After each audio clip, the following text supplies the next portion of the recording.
श्री भगवद गीता का 9वां अध्याय राजविद्या राजगुह्य योग है। श्री भगवान बोले, तुझे दोष दृष्टि रहित भक्त के लिए इस परम गोपनीय विज्ञान सहित ज्ञान को मैं पुनः भली भांति कहूँगा, जिसको जानकर तू दुख रूप संसार से मुक्त हो जाएगा। यह विज्ञान सहित ज्ञान सब विद्याओं का राजा, सब गोपनीयों का राजा, अति पवित्र, अति उत्तम, प्रत्यक्ष फल वाला, धर्मयुक्त, साधन करने में बड़ा सुगम और अविनाशी है। हे परंतप, इस उपयुक्त धर्म में श्रद्धा रहित पुरुष मुझको न प्राप्त होकर वृत्तिरूप संसार चक्र में भ्रमण करते रहते हैं। मुझ निराकार परमात्मा से यह सब जगत जल से बर्फ के सदृश परिपूर्ण है और सब भूत मेरे अंतर्गत संकल्प के आधार स्थित है, किंतु वास्तव में मैं उनमें स्थित नहीं हूँ। वे सब भूत मुझ में स्थित नहीं है, किंतु मेरी ईश्वरीय योग शक्ति को देख कि भूतों का धारण पोषण करने वाला और भूतों को उत्पन्न करने वाला भी मेरा आत्मा वास्तव में भूतों में स्थित नहीं है। जैसे आकाश से उत्पन्न सर्वत्र विचरने वाला महान वायु सदा आकाश में ही स्थित है, वैसे ही मेरे संकल्प द्वारा उत्पन्न होने से संपूर्ण भूत मुझ में स्थित है। ऐसा जान हे अर्जुन, कल्पों के अंत में सब भूत मेरी प्रकृति को प्राप्त होते हैं, अर्थात प्रकृति में लीन होते हैं, और कल्पों के आदि में उनको मैं फिर रचता हूँ। अपनी प्रकृति को अंगीकार करके स्वभाव के बल से परतंत्र हुए इस संपूर्ण भूत समुदाय को बार बार उनके कर्मों के अनुसार रचता हूँ। हे अर्जुन, उन कर्मों में आसक्ति रहित और उदासीन के सदृश स्थित मुझ परमात्मा को वे कर्म नहीं बांधते। हे अर्जुन, मुझ अधिष्ठाता के आकाश से प्रकृति चराचर सहित सर्व जगत को रचती है और इस हेतु से ही यह संसार चक्र घूम रहा है। मेरे परम भाव को न जानने वाले मूढ़ लोग मनुष्य का शरीर धारण करने वाले मुझे संपूर्ण भूतों के महान ईश्वर को तुच्छ समझते हैं, अर्थात अपनी योग माया से संसार के उद्धार के लिए मनुष्य रूप में विचरते हुए मुझ परमेश्वर को साधारण मनुष्य मानते हैं। वे व्यर्थ आशा, व्यर्थ कर्म और व्यर्थ ज्ञान वाले विक्षिप्त चित्त अज्ञानी जन राक्षसी, आसुरी और मोहिनी प्रकृति को ही धारण किए रहते हैं। परंतु हे कुंती पुत्र, देवी प्रकृति के आश्रित महात्मा जन मुझको सब भूतों का सनातन कारण और नाश रहित अक्षर स्वरूप जानकर अनन्य मन से युक्त होकर निरंतर भजते हैं। वे दृढ़ निश्चय वाले भक्तजन निरंतर मेरे नाम और गुणों का कीर्तन करते हुए तथा मेरी प्राप्ति के लिए यत्न करते हुए मुझको बार बार प्रणाम करते हुए सदा मेरे ध्यान में युक्त होकर अनन्य प्रेम से मेरी उपासना करते हैं। दूसरे ज्ञान योगी मुझ निर्गुण निराकार ब्रह्म का ज्ञान यज्ञ द्वारा अभिन्न भाव से पूजन करते हुए भी मेरी उपासना करते हैं, और दूसरे मनुष्य बहुत प्रकार से स्थित मुझ विराट स्वरूप परमेश्वर की पृथक भाव से उपासना करते हैं। क्रतु मैं हूँ, यज्ञ मैं हूँ, स्वधा मैं हूँ, औषधि मैं हूँ, मंत्र मैं हूँ, घृत मैं हूँ, अग्नि मैं हूँ और हवन रूप क्रिया भी मैं ही हूँ।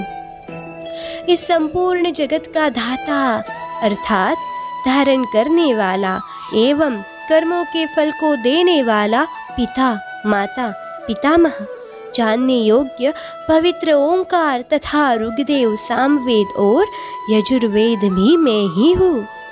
प्राप्त होने योग्य परम धाम, भरण पोषण करने वाला, सबका स्वामी, शुभाशुभ का देखने वाला, सबका वासस्थान, शरण लेने योग्य, प्रत्युपकार, न चाहकर हित करने वाला, सबकी उत्पत्ति प्रलय का हेतु, स्थिति का आधार, निधान और अविनाशी कारण भी मैं ही हूँ। मैं ही सूर्य रूप से तपता हूँ, वर्षा का आकर्षण करता हूँ और उसे बरसाता हूँ। हे अर्जुन, मैं ही अमृत और मृत्यु हूँ, अर्थात सत असत भी मैं ही हूँ। तीनों वेदों में विधान किए हुए सकाम कर्म को करने वाले, सोम रस को पीने वाले पाप रहित पुरुष मुझको यज्ञ के द्वारा पूजकर स्वर्ग की प्राप्ति चाहते हैं। वे पुरुष अपने पुण्य के फलरूप स्वर्गलोक को प्राप्त होकर स्वर्गलोक में दिव्य देवताओं के भोगों को भोगते हैं। वे उस विशाल स्वर्गलोक को भोगकर पुण्य क्षीण होने पर मृत्युलोक को प्राप्त होते हैं। इस प्रकार स्वर्ग के साधन रूप तीनों वेदों में कहे हुए सकाम कर्म का आश्रय लेने वाले और भोगों की कामना वाले पुरुष बार बार आवागमन को प्राप्त होते हैं, अर्थात पुण्य के प्रभाव से स्वर्ग में जाते हैं और पुण्य क्षीण होने पर मृत्युलोक में आते हैं। जो अनन्य प्रेमी भक्तजन मुझ परमेश्वर को निरंतर चिंतन करते हुए निष्काम भाव से भजते हैं, उन नित्य निरंतर मेरा चिंतन करने वाले पुरुषों का योगक्षेम मैं स्वयं प्राप्त कर देता हूँ। हे अर्जुन, यद्यपि श्रद्धा से युक्त जो सकाम भक्त दूसरों देवताओं को पूजते हैं वे भी मुझको ही पूजते हैं, किंतु उनका वह पूजन अविधि पूर्वक अर्थात अज्ञान पूर्वक है, क्योंकि संपूर्ण यज्ञों का भोक्ता और स्वामी भी मैं ही हूँ। परंतु वे मुझ परमेश्वर को तत्व से नहीं जानते, इसी से गिरते हैं अर्थात पुनर्जन्म को प्राप्त होते हैं।